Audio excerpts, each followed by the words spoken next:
What we ended up finding was an original 60,000 mile 302 in a foxbody Mustang. Decided to tear it down and do a basic rebuild. New bearings, new rings, something you can do in the garage. Did our flip piston trick that we've done in a number of engines before. Started building it for boost with the head studs, which is pretty much the only aftermarket part on the motor. Got the car fired up on the original tune. Took it back to the dyno, touched the tune up a little bit and headed to the track to see if we can put down a 10-second pass. But to show you how this engine was built, we got to take you back to where it started at.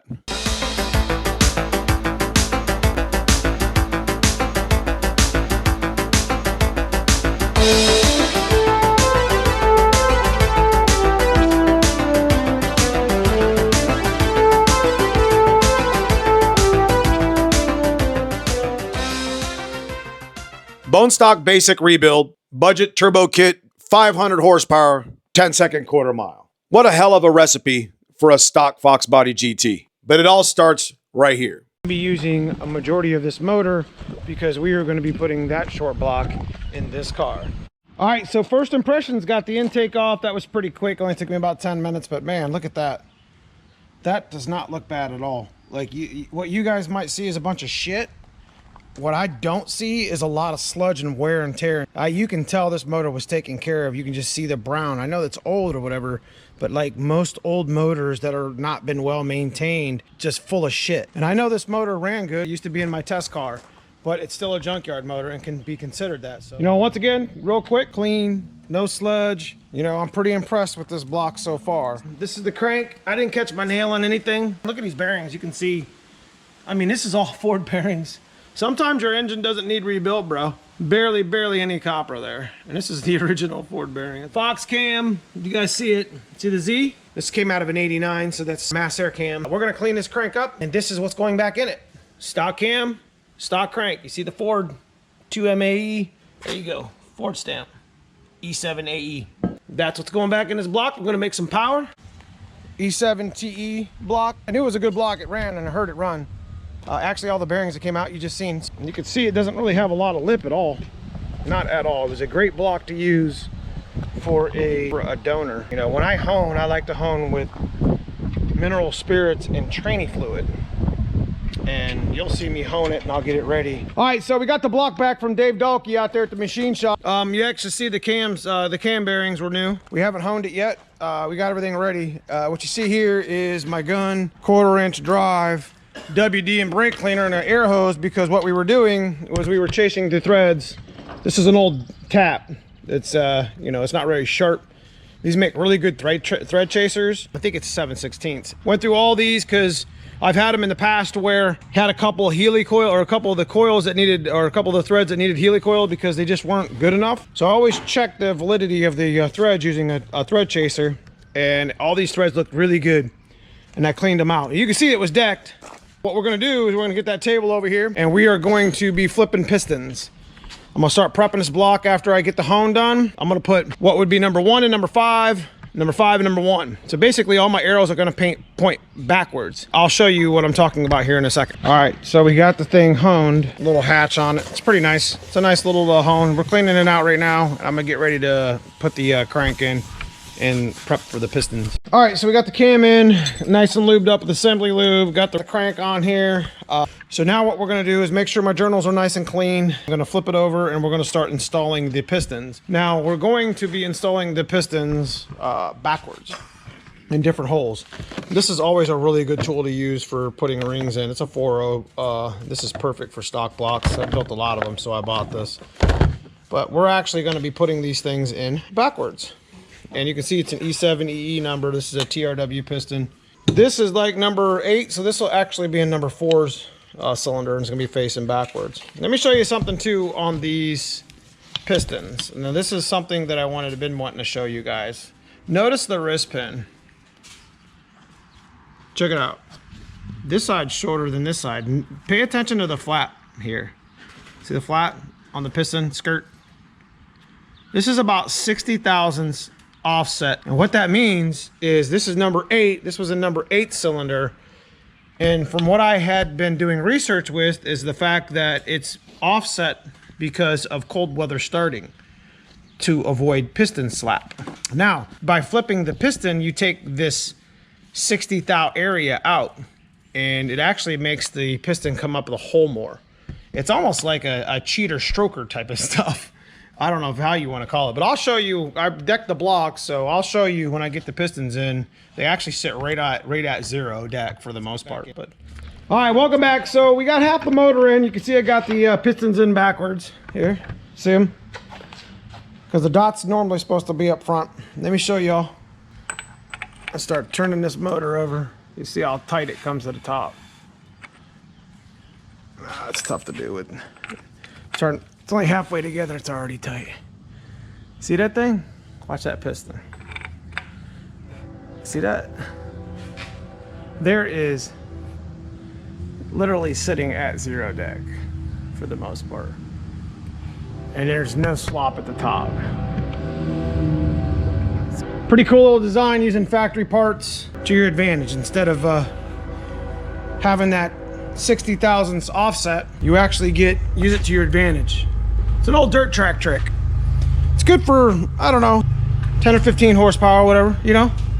But modify that with boost and see what happens. Make a push to get all these parts back on, and you can see this is stock intake stuff back on this block so I can get back to the dyno. So you can see these are not aftermarket valves, and there's no porting on these heads whatsoever. Stock block, guys. What we did is we took the pistons, we flipped them backwards, 1 and 5, 5 and 1, 2 and 6, 6 and 2, flip them backwards, and what that does is gives you a little bit of a mechanical advantage and takes away that 60 thousandths offset that factory had. So you can see it's just a stock T5. I put a spec with an organic center force clutch plate. I love this combo. I made good power on that for a long time. Anyways, we're gonna get this thing together and back running here very shortly. Got most of it together here. About to put the last of the pieces on the headers. They've all been cleaned.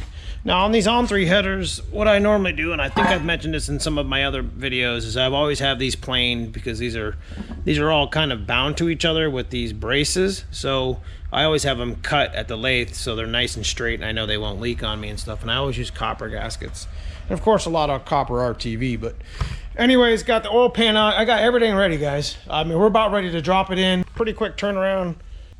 Everything came off and went back together pretty fast. We're gonna put the upper on when we get it in the actual car. Pretty good time frame going on right now. So we got that old block from dirty to clean pretty fast here on the video. If you remember, this is Project Hot Wheels from a number of years ago, undoubtedly one of the best budget builds we've ever done here on the channel. And doing this sort of build is more of a reminder and bringing this content back out that you don't have to spend a whole bunch of money to make good power. Things are getting expensive nowadays. This kind of content and this kind of build is definitely relevant. As we all know, 400 to 500 wheel on a fox body all day is about as fun as you can get. Any more, any less? Well, that's preference. Let's go ahead and fast forward right into the engine install. we're just putting little things together now. Gonna have put the harness on, you know, routing, make sure everything's pretty much the way it was. It shouldn't be too long. We got to get underneath the car and do some things. We got to put the trans and stuff in. That stuff doesn't take very long though. We've been doing this for so long. So just an update. Got it in. She's ready to go here soon. We're T-minus 30 minutes. All right, so we got the antifreeze in, and I got this thing ready to prime counterclockwise. I've already kind of cheated a little bit and started, but Paul, tell me what the pressure is. You ready?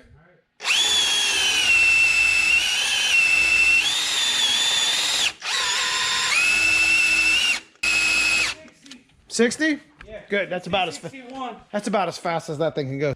And we are ready to get ready to fire this. I got to drop this distributor. You guys will hear the first fire up. Should, if we're good, let's fire right up.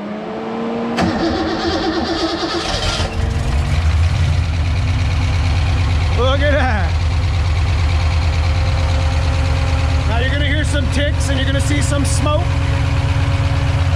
for a minute. There's something about doing a bunch of work and it all coming together in the end. Getting your shit off the jack stands is the motto of the channel. This is definitely one of the favorite builds we've had, as this is just basically a stock block all the way around, and we're about to go make 500 horsepower on it. Definitely relevant content in 2025, regardless of how old the footage is. I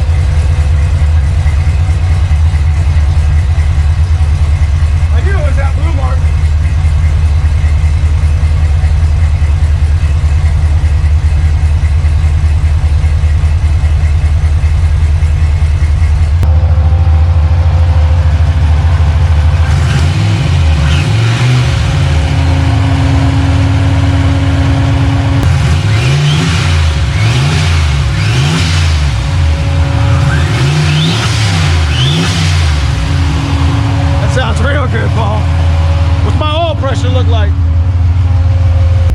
660's right on a regular volume pump. Yeah. Should go down to 40-ish new or hot.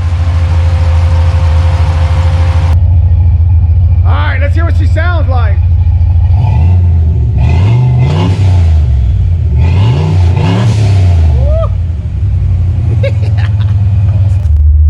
Test drive number 2. First test drive got a little bit hot.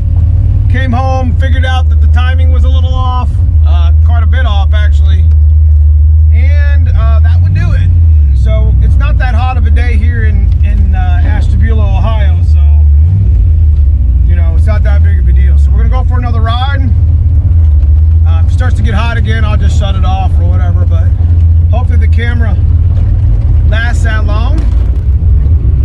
So I'm gonna go over here on this highway.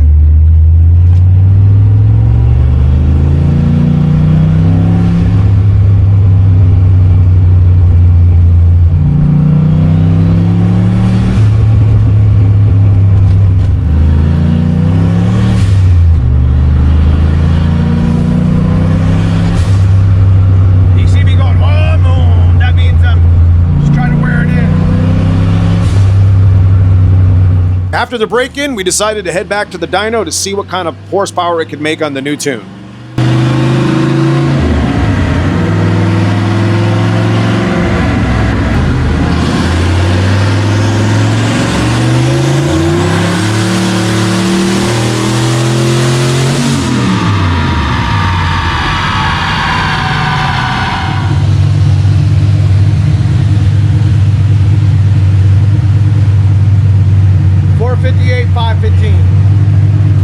After all said and done, we made 458, 515 to the wheels. Not bad for a stock bottom end rebuild that we did budget in the garage by ourselves.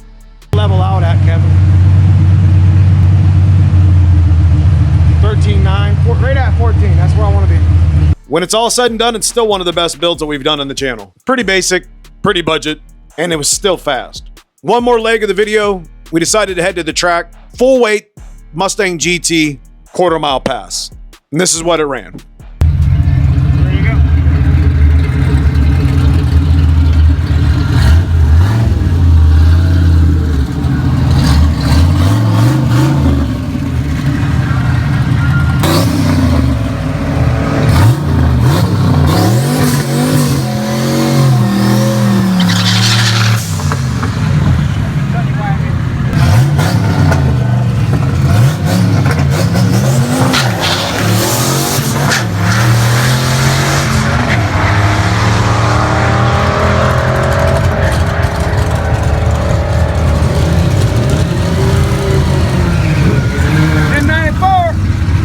This is one of those track passes that you know that you ran a good time. Not bad for a stock Mustang GT full weight, full interior. It ran a 1093 at 126, and there's room in that 60 foot to go even faster. But then that requires suspension and a whole bunch of mods that I talk about on the channel all the time. This is budget recipe, even in 2026. As you see, this is like a 6-year-old footage. With a little bit of knowledge and some effort, you can do this on your foxbody Mustang today.